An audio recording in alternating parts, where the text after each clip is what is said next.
Hi friends, magnetic effects of electric current part 4 వీడియోకి స్వాగతం. ఈ వీడియోలో మనం డొమెస్టిక్ సర్క్యూట్ల గురించి మరియు short circuit, overloading, earthing, fuse లాంటి అంశాలను పరిశీలన చేద్దాం. మొదటగా చూడండి, మోర్ టు నో మ్యాగ్నెటిజం గురించి ఇంకా కొంత నేర్చుకునే ప్రయత్నం చేద్దాం. మ్యాగ్నెటిజం ఇన్ మెడిసిన్ అన్నమాట. మెడిసిన్ విభాగంలో ఈ మ్యాగ్నెటిజం అనేది మనకు ఎలా సహాయం చేస్తుంది అంటే, electric current produce magnetic field. Electric current అనేది ఆల్వేస్ మ్యాగ్నెటిక్ ఫీల్డ్ను ప్రొడ్యూస్ చేస్తుంది. ఒకవేళ అది వీక్ అయినా స్ట్రాంగ్ అయినా ఎలాంటి కరెంట్ అయినా సరే మ్యాగ్నెటిక్ ఫీల్డ్ అనేది క్రియేట్ చేస్తుంది. ఉదాహరణకు అయాన్ కరెంట్స్ అనేది, వీక్ అయాన్ కరెంట్స్ అనేది the travel along the nervous cells in our body produce magnetic field. మన నర్వస్ సెల్స్ ఈ ఎలక్ట్రిక్ పల్సెస్ రూపంలో సిగ్నల్స్ అందిస్తూ ఉంటుంది. దానివల్ల కూడా మ్యాగ్నెటిక్ ఫీల్డ్ అనేది జనరేట్ అవుతుందన్నమాట. సో ఇలా ఎలక్ట్రికల్ ఇంపల్సెస్ అనేటి ప్రొడ్యూస్ టెంపరరీ మ్యాగ్నెటిక్ ఫీల్డ్స్. మన నర్వస్ సిస్టమ్ మెదడు అనేది ఒక మజిల్ టచ్ చేయాలా, దేన్నన్నా ఒకదాన్ని టచ్ చేయాలా అని సిగ్నల్ పంపించాలంటే ఎలక్ట్రిక్ పల్సెస్ రూపంలో ఆ సిగ్నల్ని ఇస్తుంది. దానివల్ల కూడా ఒక టెంపరరీ మ్యాగ్నెటిక్ ఫీల్డ్ అనేది ఏర్పడుతుంది. ఇది ఎంత వీక్ అంటే ఇది very weak magnetic field. Earth చుట్టూ మ్యాగ్నెటిక్ ఫీల్డ్ ఉంది అని మనకు తెలుసు అనమాట. Earth act like a big magnet, దాని చుట్టూ మ్యాగ్నెటిక్ ఫీల్డ్ ఉండడాన్ని మనం గమనించాం. మరి ఆ ఎర్త్ మ్యాగ్నెట్తో కంపేర్ చేస్తే మన ఎలక్ట్రిక్ పల్సెస్ యొక్క మ్యాగ్నెటిక్ ఫీల్డ్ ఎంత అని అంటే 1 బిలియన్త్ అంత తక్కువగా ఉంటుందన్నమాట. Earth magnetic field divided by 1 billion వేస్తే ఎంత చిన్నదో అంత చిన్న మ్యాగ్నెటిక్ ఫీల్డ్ అనేది ఈ ఎలక్ట్రిక్ పల్సెస్ కారణంగా ఆ మ్యాగ్నెటిక్ ఫీల్డ్ ఏర్పడుతుంది. ఓకే, మన శరీరంలోని 2 మెయిన్ ఆర్గాన్స్ అనేవి వాటికి సంబంధించిన ఎలక్ట్రిక్ పల్సెస్ వల్ల ఏర్పడే మ్యాగ్నెటిక్ ఫీల్డ్ అనేది సిగ్నిఫికెంట్గా మనం గుర్తుపట్టేంతగా ఉంటుందన్నమాట. ఆ 2 మెయిన్ ఆర్గాన్స్ ఏంటి అంటే హార్ట్, బ్రెయిన్ అన్నమాట. వీటి వల్ల వచ్చే మ్యాగ్నెటిక్ ఫీల్డ్ను మనం రికగ్నైజ్ చేయగలిగినంత మిగిలిన మజిల్స్కు ఇచ్చే సిగ్నల్స్తో పోలిస్తే వీటి వల్ల వచ్చే మ్యాగ్నెటిక్ ఫీల్డ్ సిగ్నిఫికెంట్గా గుర్తుపట్టే విధంగా ఉంటుంది. ఈ కారణం చేతనే మనము ఈ టెక్నిక్ యూజ్ చేసుకొని హార్ట్లో, బ్రెయిన్లో ఏమన్నా ఇబ్బందులు ఉన్నాయా అనే విషయాన్ని రికగ్నైజ్ చేయొచ్చు. ఇలా బాడీ పార్ట్స్కు సంబంధించి రికగ్నైజ్ చేసే విధానాన్ని ఏమంటామంటే మ్యాగ్నెటిక్ రెజొనెన్స్ ఇమేజ్ అని అంటాం. మరొకసారి మ్యాగ్నెటిక్ రెజొనెన్స్ ఇమేజ్. ఎంఆర్ఐ తీపించుకోండి, తలలో సమస్య ఉంది అని డాక్టర్లు మనకు సమస్యలు వచ్చినప్పుడు గమనిస్తూ ఉంటాం. ఆ ఎంఆర్ఐ మిషన్ ఎలా ఉంటుంది అనేది ఒకసారి మీరు పరిశీలన చేయండి. ఇక్కడ ఒకసారి చూడండి, ఎంఆర్ఐ మిషన్ ఎలా ఉంటుంది. ఈ మిషన్లోకి పంపేటప్పుడు ఇది స్ట్రాంగ్ మ్యాగ్నెట్ కాబట్టి ఎలాంటి ఫెర్రో మ్యాగ్నెటిక్ వస్తువులు మన వద్ద ఉంచుకోవద్దు. ఎలాంటి మ్యాగ్నెటిక్ సబ్స్టెన్స్ ఈ రూమ్లోకి అలో చేయరు అనమాట. అంటే మన వద్ద సెల్ ఫోన్ ఉన్నా, ఇనుప చైన్లు ఉన్నా, ఉంగరాలున్నా ఎలాంటి మెటల్స్ను మనకు అలో చేయరు. ఎందుకంటే అది ఒక స్ట్రాంగ్ మ్యాగ్నెటిక్ ఫీల్డ్, అది అట్రాక్ట్ చేసేసుకుంటుంది అనమాట. ఆపరేషన్ చేసి కొంతమందికి టైటానియం రాడ్స్ అలాంటివి కాళ్ళల్లో డిఫరెంట్ పొజిషన్లో ఉంచుతారు. అలాంటి వాళ్ళకు కూడా ఈ ఎంఆర్ఐ అనేది సజెస్టబుల్ కాదు, తీయరు అనమాట. ఓకే, ఇలా తీసిన తర్వాత ఇమేజెస్ ఎలా ఉంటాయంటే ఇలా ఉంటాయి. మెదడుకు సంబంధించిన ఇమేజెస్ ఇలా ఉంటాయి. ఆ డాక్టర్లు పరిశీలన చేసి ఏమైనా ఇబ్బంది ఉందా అలాంటి అంశాలను అబ్జర్వ్ చేస్తారనమాట. ఓకే, ఇక డొమెస్టిక్ సర్క్యూట్స్ గురించి మనం వస్తే, డొమెస్టిక్ సర్క్యూట్స్లో సాధారణంగా లైవ్ వైరు, న్యూట్రల్ వైరు ఉంటాయి. మన ఇండియన్ సర్కమ్స్టాన్సెస్లో ఎంత వోల్టేజ్ డిఫరెన్స్తో కరెంట్ అనేది వస్తుంది అంటే 220 వోల్ట్స్ అనమాట లైవ్ వైర్కి మరియు న్యూట్రల్ వైర్కి. ఈ రెండే కాకుండా సేఫ్టీ కోసం ఎర్త్ వైర్ అనేది కూడా వాడుతూ ఉంటాం. దాని గురించి మనం నేర్చుకున్నాం. ఓవరాల్గా డొమెస్టిక్ సర్క్యూట్స్ చూస్తే, in our homes receive supply of electrical power through main supply. మనకు మెయిన్ సప్లై నుంచి మన స్టెప్ డౌన్ చేసి మన స్ట్రీట్ వరకు వస్తాయి, స్ట్రీట్లోంచి ఇంటికి వస్తాయి. ఇలా 2 వైర్స్ వస్తాయి, ఒకటి లైవ్ వైరు, ఇంకొకటి న్యూట్రల్. మన వాళ్ళు దీన్ని ఫేజు, న్యూట్రల్ అనే టెర్మినాలజీ కూడా వాడతారు. ఇట్లా మన పుస్తకాల్లో అయితే లైవ్, న్యూట్రల్. మరి లైవ్ అనేది ఎలా ఉంటుందంటే రెడ్ కలర్లో ఉంటుంది, న్యూట్రల్ అనేది బ్లాక్ కలర్లో ఉంటాయి జనరల్గా, అలా నొటేషన్ ఇస్తారు. ఓకే, ఇక్కడ రెడ్ అనేది ఇన్సులేషన్ కవర్, ఏ వైర్కైనా ఇన్సులేషన్ కవర్ చేసి ఉంటారు, దీన్ని లైవ్ వైర్ అని అంటారు. మరొక వైర్ అనదర్ వైర్ వచ్చి బ్లాక్ ఇన్సులేషన్ వైరు, దీన్ని న్యూట్రల్ వైర్ అంటారు. ఈ రెండింటి మధ్య పొటెన్షియల్ డిఫరెన్స్ ఎంత ఉంటుందంటే 220 వోల్ట్స్ ఉంటుందన్నమాట. మరియు ఇవన్నీ కూడా మన ఇంటిలోకి మెయిన్ ఫ్యూజ్ గుండా వెళ్తాయి. ఫ్యూజ్ అనేది ఇలా ఉంటుంది. ఫ్యూజ్ అనేది ఒక ప్రొటెక్టింగ్ డివైజు, దీని గురించి మళ్ళీ మనం మాట్లాడుకున్నాం. ఈ ప్రొటెక్టింగ్ డివైజ్ ఏం చేస్తుందంటే ఇంటిలోకి వచ్చే కరెంట్ అంతా కూడా దీని గుండానే ట్రావెల్ అవుతుంది. ఒకవేళ మనకు పరిమితికి మించి, ఉదాహరణకు మనం 20 యాంప్స్ వాడుకోవాలి అని ఉంటే 20 యాంప్స్కు మించిన పరిమితి వచ్చినప్పుడు ఇది మెల్ట్ అయ్యి బ్రేక్ అయ్యి సర్క్యూట్ని ఓపెన్ చేస్తుంది అన్నమాట. ఓకే, ఈ విధంగా లైన్స్ అనేటి హౌస్లోకి వస్తాయి. మన ఇళ్ళల్లో టూ టైప్స్ ఆఫ్ డివైజెస్ ఉంటాయి. 5 యాంప్స్ రేంజ్ ఉన్నటువంటి డివైజెస్ మరియు 15 యాంప్స్ రేంజ్లో పనిచేసేటువంటి డివైజెస్. 5 యాంప్స్ రేంజ్లో పనిచేసే డివైజెస్ ఏంటి అంటే బల్బులు, ఫ్యాను, టీవీ ఇలాంటివి 5 యాంప్ రేంజ్లో ఇంట్లోకి ఎలా కనెక్ట్ చేస్తారంటే ఇలా ప్యారలల్గా కనెక్ట్ చేస్తారు. ఒకటి లైవ్ వైరు, ఒకటి న్యూట్రల్ వైరు, ఒకటి లైవ్ వైరు, ఒకటి న్యూట్రల్ వైరు, ఇలా ట్రావెల్ అవుతూ ఉంటాయి. ఏ దానికి స్విచ్ పెట్టేస్తామో ఇలా కనెక్ట్ చేసే విధానాన్ని ఏమంటామంటే ప్యారలల్ కనెక్షన్ అంటాం. అవసరము అని అనుకుంటే ఇక్కడ స్విచ్ను మనం ఆన్ చేసుకోవచ్చు, ఆఫ్ చేసుకోవచ్చు అన్నమాట. అలా కాకుండా సిరీస్లో కనుక కనెక్ట్ చేస్తే ఆన్ చేస్తే అన్నీ ఆన్ అవుతాయి, లేకుంటే అన్నీ ఆఫ్ అవుతాయి. ఓవరాల్గా 5 యాంప్స్తో రన్ అయ్యేటువంటి డివైజెస్ ఇవి కాకుండా కొంత ఎక్కువ రేటింగ్ 15 యాంప్స్తో రన్ అయ్యేటువంటి డివైజెస్ ఉంటాయి. అవి ఏంటంటే గీజరు, ఏసీ ఇలాంటివి అనమాట. ఇక్కడ కూడా ఒకటి లైవ్ వైర్తో కనెక్ట్ అయి ఉంటుంది, ఒకటి న్యూట్రల్ వైర్తో కనెక్ట్ ఉంటుంది. ఒకటి లైవ్ వైరు, ఒకటి న్యూట్రల్ వైర్తో ఇలా కనెక్షన్ ఉంటుంది. వీటిని సపరేట్ ప్యారలల్ కనెక్షన్ చేస్తారు. వీటికి స్విచ్చెస్ కూడా మన ఇంట్లో ఉన్న మోటార్ కానీ ఏసీకి కానీ సపరేట్ స్విచ్ ఉంటుంది. ఆ స్విచ్ మీద మనం గమనిస్తే 15A అని ఉంటుంది. అంటే 15 యాంప్తో రన్ అయ్యేటువంటి ఎలక్ట్రికల్ డివైజెస్ అన్నమాట. వీటిని మనం కలపకూడదు, దానికి సపరేట్ ఛానల్ అనేది డెవలప్ చేస్తారు.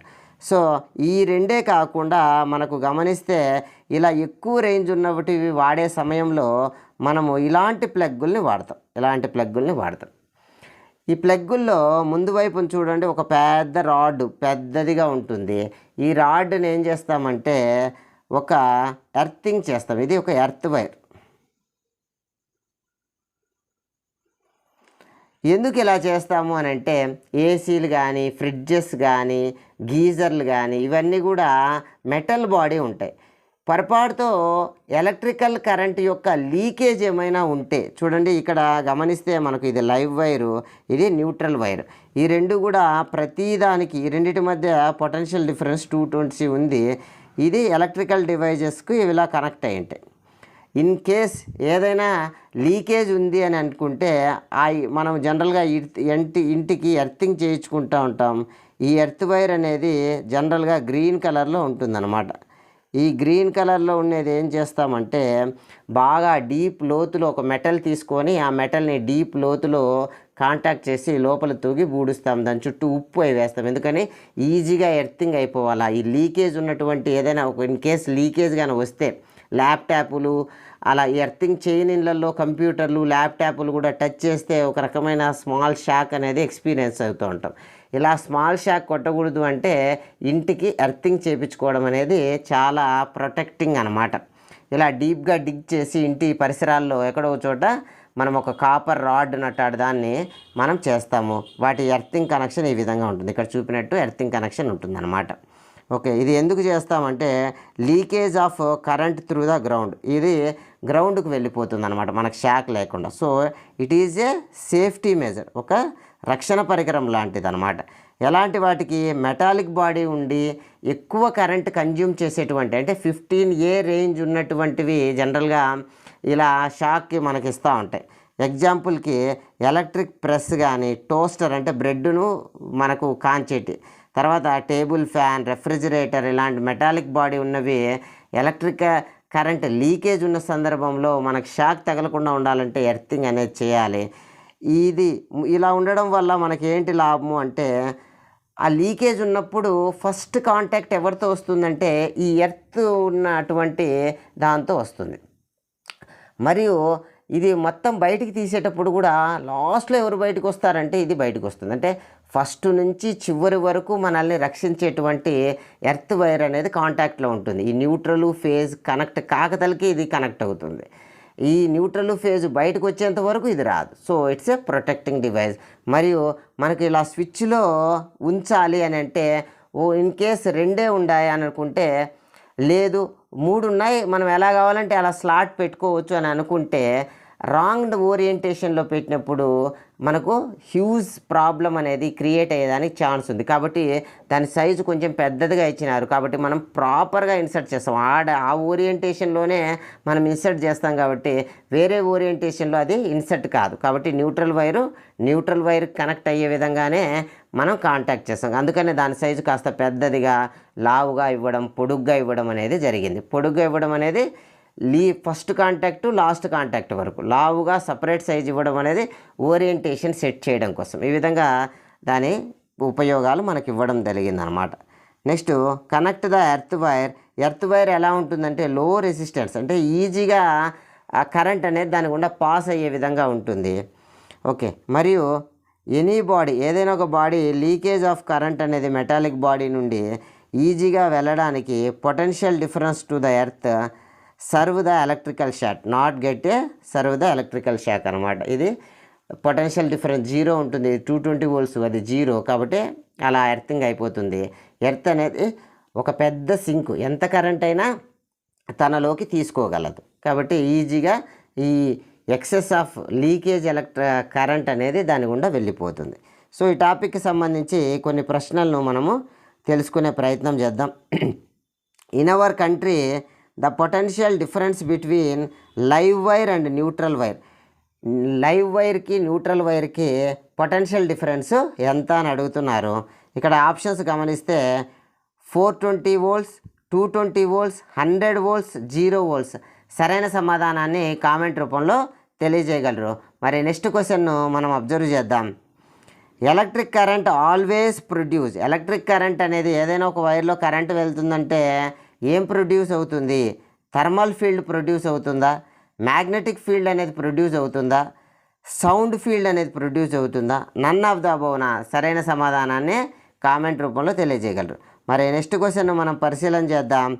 Hour nerves carry electrical impulse, మన నరాలు అనేటి ఎలక్ట్రికల్ ఇంపల్స్ ద్వారా బాడీలోని మిగిలిన పార్ట్స్కు సిగ్నల్స్ ఇస్తూ ఉంటుంది brain. These impulse produce dash of the earth magnetic field, earth magnetic ఫీల్డ్తో కంపేర్ చేస్తే ఎంత మేర ఈ ఎలక్ట్రికల్ ఇంపల్స్ అనేది మ్యాగ్నెటిక్ ఫీల్డ్ను క్రియేట్ చేయగలవు? 1/3, 1,000th, 1 billionth, 1 millionth? సరైన సమాధానాన్ని కామెంట్ రూపంలో తెలియజేయగలరు. మరి నెక్స్ట్ ప్రశ్నను మనం చూద్దాం. Dash organ in the human body wear magnetic field produce significant, మన శరీరంలోని ఏ భాగం అనేది మనం గుర్తించదగినంత మంచిగా మ్యాగ్నెటిక్ ఫీల్డ్ను ప్రొడ్యూస్ చేయగలదు? Heart, brain, both, A and B, none of the above? సరైన సమాధానాన్ని గుర్తించండి. మరి నెక్స్ట్ ప్రశ్నను మనం పరిశీలన చేద్దాం. The magnetic field inside the body forms the basis of obtaining the images of different body parts. మన శరీరంలో ప్రొడ్యూస్ అయ్యే మ్యాగ్నెటిక్ ఫీల్డ్ కారణంగా మనము ఇమేజెస్ తీయగలుగుతుంటాం.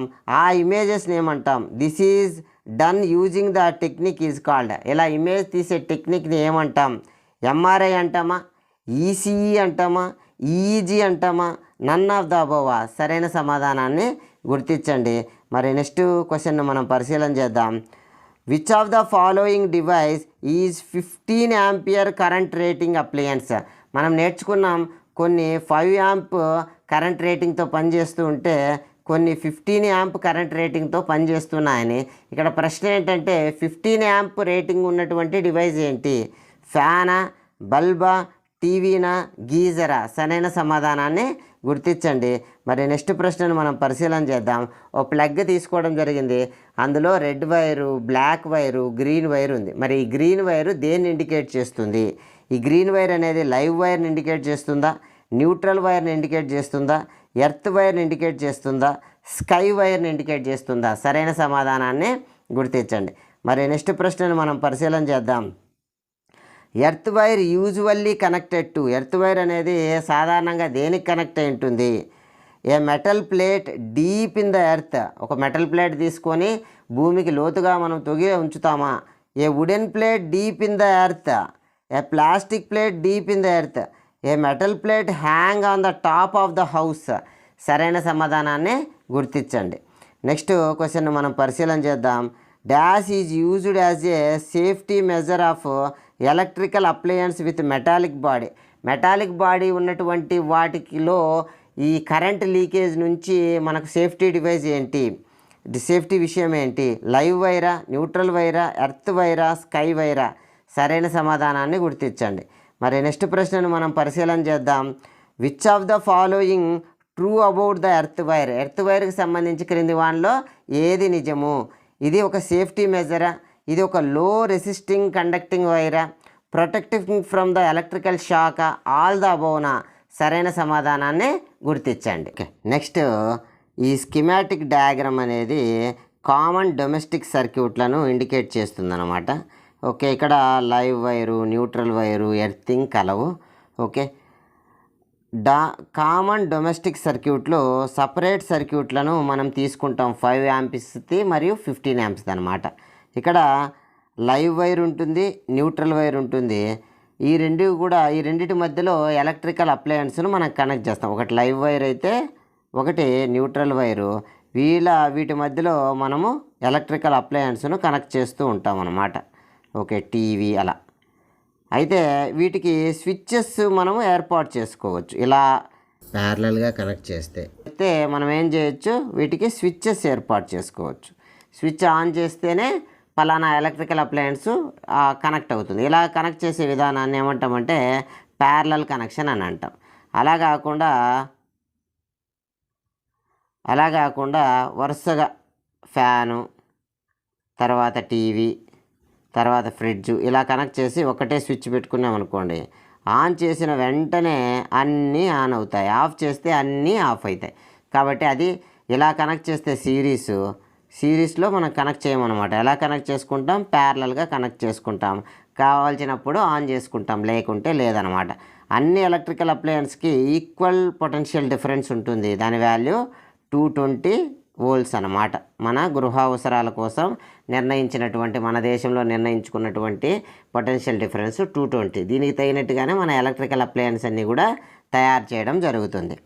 ఓకే, ఇన్ కేస్ ఒక ఎలక్ట్రికల్ ఫ్యూజ్ నుంచే మనకు అన్నీ కూడా లోపలికి వెళ్తాయని తెలుసుకున్నాం కదా. ఇక్కడ ఈ డయాగ్రామ్ ఒక్కసారి పరిశీలన చేయండి. ఇది మనకు స్ట్రీట్లోంచి మన ఇంట్లోకి వచ్చే విధానం. సో మన ఇంట్లోకి వచ్చిన కరెంట్ మొత్తం కూడా ఫ్యూజ్ను ఫేస్ చేసే లోపలికి వెళ్తుంది. ఉదాహరణకు మన ఇంటికి 20 amps పరిమితి ఇచ్చినారు కరెంటు అని అనుకుంటే 20 amps మించిన కరెంట్ అనేది మనం వాడుకోవాల్సిన అవసరం వచ్చినా లేదా వోల్టేజ్ ఫ్లక్చువేషన్స్ వల్ల అంతకు మించి లోపలికి ఎంటర్ అయితే ఇంట్లోని ఎలక్ట్రికల్ డివైజెస్ అన్నీ కూడా పాడవుతాయి. సో అలా కాకుండా ఏం చేస్తుందంటే ఇక్కడ ఉన్నటువంటి వైర్ ఏదైతే ఉందో ఈ వైరు బ్రేక్ అవుతుంది. సాధారణంగా లెడ్ను, కాపర్ని ఇలా వాడుతూ ఉంటారు మన రేంజ్ని బట్టి. చూడండి, లెడ్ తీసుకుంటే లెడ్ యొక్క మెల్టింగ్ పాయింట్ అనేది తక్కువగా ఉంది, రెసిస్టెన్స్ ఎక్కువ, మెల్టింగ్ పాయింట్ తక్కువ ఉన్నటువంటి మెటల్స్ను ఫ్యూజ్గా తీసుకుంటారు. ఎందుకనంటే మన పరిమితికి మించిన వెంటనే అదేమైపోవాలా, మెల్ట్ అయిపోవాలి, కరిగిపోవాలి, సాలిడ్ నుంచి లిక్విడ్గా మారిపోవాలి. ఇలా తక్కువ టెంపరేచర్ వద్దనే జరగాలి. లేదు ఎంత కరెంటు వెళ్ళినా కానీ అది మెల్ట్ కాలే అంటే అది మనకు ప్రొటెక్టింగ్ డివైస్ లాగా పనిచేయదనమాట. ఇక్కడ పరిమితికి మించిన వెంటనే ఇది మెల్ట్ అయ్యి ఇది బ్రేక్ అయిపోవడం వల్ల ఇక ఫర్దర్గా కరెంట్ అనేది లోపలికి ఎంటర్ కాలేదు. సో ఒక రకంగా సెల్ ఫోన్కు ఎలా అయితే గార్డ్ ఉందో మన కింద పడినప్పుడు మొత్తం ఫోర్స్ అంతా స్క్రీన్ గార్డ్ తీసుకొని సెల్ ఫోన్ రక్షిస్తుందో ఇక్కడ కూడా పరిమితికి మించిన కరెంట్ వచ్చినప్పుడు తాను మెల్ట్ అయిపోయి లోపల ఉన్న ఎలక్ట్రికల్ డివైజెస్ అన్నిటిని కూడా రక్షిస్తుందన్నమాట. ఇది ఒక ఇంపార్టెంట్ కాంపోనెంట్ డొమెస్టిక్ సర్క్యూట్స్లో, అంటే ఇళ్లలో వాడేటువంటి ఎలక్ట్రికల్ సర్క్యూట్లో ఫ్యూజ్ అనేది ఒక important device. Already studied the principle of working of fuse గురించి మనం ఆల్రెడీ నేర్చుకున్నాం. దీని మెల్టింగ్ పాయింట్ తక్కువ ఉండాలి, రెసిస్టెన్స్ ఎక్కువ ఉండాలి అనేది. తర్వాత ప్రివెంట్ ద డ్యామేజ్, ఇది డ్యామేజ్ను అరికడుతుంది డ్యూ టు ఓవర్లోడ్ వల్ల, అంటే పరిమితికి మించిన కరెంట్ అనేది ఎంటర్ అయినప్పుడు లేదా ఒకే ప్లగ్కు ఆ పర్టికులర్ స్విచ్కు అలో చేసినటువంటి కరెంట్ కన్నా ఎక్కువ కన్జ్యూమ్షన్ చేసినప్పుడు ఇలాంటి పరిస్థితుల్లో ఈ ఫ్యూజ్ అనేది కాపాడుతుంది. చూడండి, live wire and neutral wire come in to direct contact. ఒకవేళ లైవ్ వైరు న్యూట్రల్ వైరు నేరుగా కాంటాక్ట్లోకి వస్తే అలాంటి పరిస్థితిని ఏమంటామంటే షార్ట్ సర్క్యూటింగ్ అంటాం అన్నమాట. ఇక్కడ మనం రెండు పదాలు విన్నాం, ఒకటి ఓవర్లోడ్, రెండు షార్ట్ సర్క్యూట్. ఈ రెండింటిని కూడా మనం విజువలైజ్ చేసే ప్రయత్నం చేద్దాం. ఈ రెండు కూడా ఎలక్ట్రికల్ హజార్డ్స్ అన్నమాట, అంటే మనకు ఎలక్ట్రికల్గా ఇబ్బంది పెట్టే అంశాలు. ఒకటి షార్ట్ సర్క్యూట్, రెండు ఓవర్లోడ్. చూడండి, షార్ట్ సర్క్యూట్ ఎలా ఏర్పడుతుందంటే ఇది లైవ్ వైరు, ఇది న్యూట్రల్ వైర్. ఈ రెండు కనెక్ట్ కావాల్సింది పోయి పొరపాటుతో ఈ రెండు మనం కాంటాక్ట్లోకి తెస్తే అప్పుడు ఏం జరుగుతుంది అంటే ఈ రెండు కాంటాక్ట్ అవ్వడం వల్ల మొత్తం కరెంట్ అంతా కూడా ఇలానే టర్న్ అవుతూ వస్తుంది. అంటే ఎక్కువ కరెంట్ అనేది ఫ్లో అవుతుంది. మనకు జౌల్ హీటింగ్ ఎఫెక్ట్ ద్వారా H=I²RT అని నేర్చుకున్నాం. ఇక్కడ చూడండి, ఎక్కువ కరెంటు పెరిగితే హీట్ ఎనర్జీ కూడా పెరుగుతుంది. హీట్ ఎనర్జీ పెరిగితే అది మంటలుగా మారుతుంది. ఇలాంటి పరిస్థితినే మనము షార్ట్ సర్క్యూట్ అంటాం. ఎలాంటప్పుడు live wire neutral wire direct కాంటాక్ట్లోకి వచ్చినప్పుడు ఏర్పడే పరిస్థితినే మనము షార్ట్ సర్క్యూట్ అంటాం. ఇలాంటప్పుడు మనకు మంటలు చెలరేగుతాయి. మనం న్యూస్ పేపర్లో వింటాం, పలానా ఆఫీస్లో షార్ట్ సర్క్యూట్ అయ్యి ఇంపార్టెంట్ కాగితాలన్నీ కాలిపోయినాయి. ఇలాంటి న్యూస్ అనేటివి మనం వింటూ ఉంటాం. షార్ట్ సర్క్యూట్ అంటే రెండు పొటెన్షియల్ డిఫరెన్స్ ఉన్నటువంటి రెండు వైర్లు నేరుగా కాంటాక్ట్ అయినప్పుడు హీట్ ఎనర్జీ, కరెంట్ అనేది ఎక్కువ ఫ్లో అవ్వడం వల్ల హీట్ ఎనర్జీ అనేది ప్రొడ్యూస్ అవుతుంది. నెక్స్ట్ రెండో సినారియో ఓవర్ హీటింగ్, ఓవర్లోడ్ అనేది ఇక్కడ చూడండి, ఈ ప్లగ్ 1ను మీరు గమనిస్తే ఇది ఏసీ నుంచి వచ్చి ఉండాలి, అంటే ఒక డివైజ్, మరియు ఇది ఒక ప్రింటింగ్ మిషన్ నుంచి వచ్చింది, మరియు ఒక ల్యాంప్ నుంచి వచ్చింది. అంటే ఉదాహరణకు దీనికి 20 amps పరిమితి ఉంది అని అనుకుంటే 15 amps ఏసీ, ఒక 3 amps ఇది, ఒక 2 amps ఇది అంది అనుకుంటాం. మొత్తం మీద 20 amps మాయన ఆ సాకెట్ అనేది బియర్ చేయగలుగుతుంది. సో ఇప్పుడు ఈ కంప్యూటర్ నుంచి మళ్ళీ ఇక్కడ కనెక్ట్ చేసినాం, కంప్యూటర్కు 5 amps కరెంట్ కావాలి అనుకోండి. అలాంటప్పుడు ఏమవుతుంది, ఓవర్లోడ్, అంటే ఆ సాకెట్కు పరిమితికి మించిన లోడ్ అనేది దాని మీద పడడం వల్ల హీట్ అనేది జనరేట్ అయ్యి అక్కడ కూడా మంటలు అనేవి చెలరేగుతాయి. సో చూడండి, ఎలక్ట్రికల్ ఫ్యూజ్ అనేది ప్రివెంట్ ద ఎలక్ట్రికల్ సర్క్యూట్ అనమాట. ఎలక్ట్రికల్ సర్క్యూట్లో జరిగే ప్రమాదాలను ప్రివెంట్ చేస్తుంది. Stop the flow of unduly high electric current అనమాట. ఎలక్ట్రిక్ కరెంట్ ఎక్కువగా వచ్చేదానికి ఆపుతుంది. జౌల్ హీటింగ్ ఎఫెక్ట్ ద్వారా పనిచేస్తుంది. చూడండి, H=I²RT అనమాట. సో కరెంట్ అనేది ఎక్కువ టైం అనేది పాస్ అయితే హీట్ ఎనర్జీ బాగా పెరిగి బాగా మెల్ట్ అవుతుంది. ఫ్యూజ్ మెల్ట్ టు బ్రేక్, అదే బ్రేక్ అవుతుంది. Over loading can also occur due to accidental hike of the supply of voltage అనమాట. ఎక్కువ వోల్టేజ్ సప్లై వల్ల కూడా ఇలా ఓవర్లోడింగ్ ఏర్పడుతుంది. కొన్ని సందర్భాల్లో టూ మెనీ అప్లయన్స్, చాలా అప్లయన్స్ ఒకే చోట అప్లై చేయడం వల్ల, ఇక్కడ గమనించండి, చాలా ఎలక్ట్రికల్ అప్లయన్స్ ఒకే సాకెట్కి ఉంచడం వల్ల కూడా మనకు ఇలాంటి పరిస్థితి ఏర్పడుతుందన్నమాట. సో ఈ టాపిక్కి సంబంధించి కొన్ని ప్రశ్నలకు ఆన్సర్ చేసే ప్రయత్నం చేద్దాం. గమనించండి, in our houses all electrical appliance has equal potential difference are connected to each other. ఎలా కనెక్ట్ చేసి ఉంటాం మన ఇళ్లలోని ఎలక్ట్రికల్ అప్లయన్స్? సిరీస్లోనా, ప్యారలల్లోనా, బోత్ ఏ అండ్ బి కరెక్టా, నన్ ఆఫ్ ద అబవ్? సరైన సమాధానాన్ని గుర్తించండి. మరి నెక్స్ట్ ప్రశ్నను మనం పరిశీలన చేద్దాం. Direct contact of live wire and neutral wire cause which electrical hazard? Live wire neutral wire రెండు ఒకదానితో ఒకటి నేరుగా కాంటాక్ట్లోకి రావడం వల్ల ఎలాంటి ఎలక్ట్రికల్ హజార్డ్ అనేది కలుగుతుంది? ఓవర్లోడింగా, షార్ట్ సర్క్యూటా, ప్యారలల్ కనెక్షనా, సిరీస్ కనెక్షనా? సరైన సమాధానాన్ని గుర్తించండి. Next, too many electrical devices plug in plug in చేసినాం. కాజ్ విచ్ ఎలక్ట్రికల్ డివైస్, ఈ కారణం చేత వచ్చే ఎలక్ట్రికల్ హజార్డ్ లేదా విద్యుత్ సంబంధమైన ఇబ్బంది ఏంటి? ఓవర్లోడింగ్ అంటామా, షార్ట్ సర్క్యూట్ అంటామా, ప్యారలల్ కనెక్షన్ అంటామా, సిరీస్ కనెక్షన్ అంటామా? సరైన సమాధానాన్ని గుర్తించండి. ఈ టాపిక్కి సంబంధించి ఈ టెక్స్ట్ బుక్లో అడిగినటువంటి ప్రశ్నలను మనం ఆన్సర్ చేసే ప్రయత్నం చేద్దాం. Name 2 safety measures commonly used in electrical circuits and appliance అనమాట. సాధారణంగా మనం ఎలాంటి సేఫ్టీ మెజర్స్ మన ఇండ్లలో తీసుకుంటూ ఉంటామంటే, ఒకటి ఎర్తింగ్ చేయడం,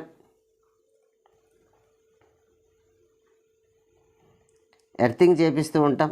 2 ఫ్యూజులు వాడతాం. ఈ 2 మన ఇండ్లకు మనం చేసేటువంటి కామన్గా చేసే సేఫ్టీ మెజర్మెంట్స్ అనమాట. నెక్స్ట్ చూడండి, ఇక్కడ ఒక ప్రశ్న ఇచ్చినారు. An electric oven 2 kilowatt power rating is operated in domestic electrical circuit 220 volts. Okay, దాని యొక్క పవర్ ఇచ్చినారు మరియు పొటెన్షియల్ డిఫరెన్స్ ఇచ్చినారు. That has current rating 5 amps. అది 5 amps రేంజ్ కలిగిన ఒక ఎలక్ట్రికల్ డివైస్ అంటే. What result do you expect and explain. Okay, ఎలాంటి రిజల్ట్ మీరు ఎక్స్పెక్ట్ చేస్తున్నారు అని అంటున్నాం. ఓవరాల్గా అందులో వెళ్ళే కరెంటును మొదట ఫైండ్ అవుట్ చేసే ప్రయత్నం చేద్దాం. ఎందుకంటే అందులో పవర్ ఇచ్చినారు. పవర్ ఎంత ఇచ్చినారు అంటే 2 kilowatts, అంటే 2000 watts అనమాట. 2 kilo అంటే 1000 అని. తర్వాత పొటెన్షియల్ డిఫరెన్స్ ఇచ్చినారు 220 volts. ఓకే, అయితే కరెంట్ రేటింగ్ ఇచ్చినారు 5 amps అని. వాస్తవంగా అది ఎంత కరెంట్ వాడుకుంటుంది అనేది మనం చూస్తే మనకేం తెలుసు అంటే పవర్ P = VI అని తెలుసు అనమాట. So I = power by voltage. So అందులో వెళ్ళే కరెంట్ ఎంత, డివైస్ వాడుకునే కరెంట్ ఎంత అంటే 2000/220, 0 క్యాన్సల్. ఓకే, 200ని 22తో మనము డివిజన్ చేస్తే, ఓకే 9తో చేస్తే 9 2 18, 9 2 18, 1 9, 1982 వస్తుంది. పాయింట్ పెడితే 0, సో కుదరదు. ఇంకొక 0 పెడితే 0. ఓకే, మళ్ళీ 9తో చేస్తే 9 2 18, ఓకే 9 2 18, 1 9, ఓకే 2. ఓకే, ఎనీవే ఇలా కొనసాగుతుంటుంది. కరెంట్ ఎంత అని అంటే I = 9.09 amps. కాకపోతే మనకు లెక్క ప్రకారం ఏం చెప్పారంటే ఇది 5 amp రేటింగ్ కలిగినటువంటి ఎలక్ట్రికల్ డివైస్. బట్ ఇది ఎంత వాడుకుంటుందంటే 9.09 amps వాడుకుంటుంది. అంటే పరిమితికి మించి వాడుతుంది, ఓవర్లోడింగ్ అవుతుంది. కాబట్టి ఫ్యూజ్ అనేది బ్రేక్ అవుతుంది. ఏం ఎక్స్పెక్ట్ చేయొచ్చు అంటే ఫ్యూజ్ అనేది బ్రేక్ అవుతుంది and stop the electrical current అనమాట. ఈ ఎక్స్పెక్ట్ చేసే రిజల్ట్ ఈ విధంగా జరుగుతుంది మన ఇంట్లో ప్రొటెక్షన్ కరెక్ట్గా ఉంటే. ఓకే, నెక్స్ట్ క్వశ్చన్ మనం పరిశీలన చేద్దాం. What is the precaution should be taken to avoid the overloading of domestic electrical circuit.